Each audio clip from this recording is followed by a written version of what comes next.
السلام علیکم ورحمۃ اللہ وبرکاتہ۔ معزز ناظرین اکرام، ایک صاحب نے سوال کیا ہے کہ کون کون سے ایسے مقامات ہیں حج کے ایام میں کہ جہاں پر جانے کے بعد جس مقام پر اور جن جگہوں پر جو ہے زیادہ دعا قبول ہوتی ہے، یعنی دعا کی قبولیت کے زیادہ امکان ہے۔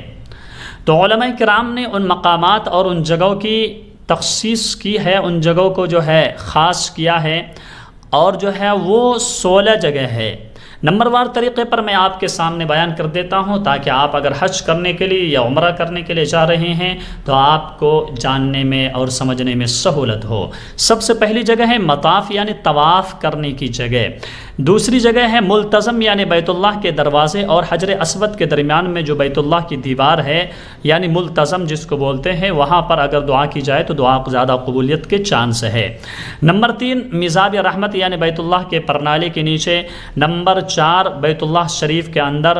نمبر 5 چاہے زمزم کے پاس یعنی زمزم کے کنویں کے پاس۔ اور نمبر 6 مقام ابراہیم علیہ السلام کے پیچھے۔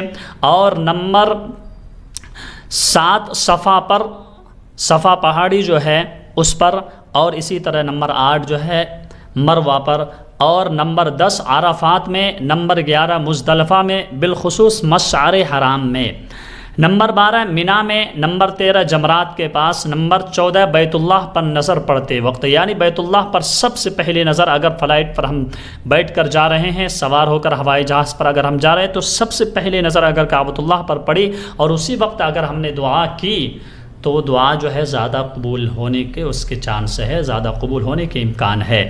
بیت اللہ پر نمبر 15 ہے بیت اللہ پر نظر نمبر 14 ہے بیت اللہ پر نظر پڑنے کے وقت۔ نمبر 15 ہے حتیم کے اندر، مقام حتیم جو ہے اس جگہ جو ہے زیادہ دعا قبول ہوتی ہے حتیم کے اندر۔ اور نمبر 16 حجر اسود اور رکن یمانی کے درمیان۔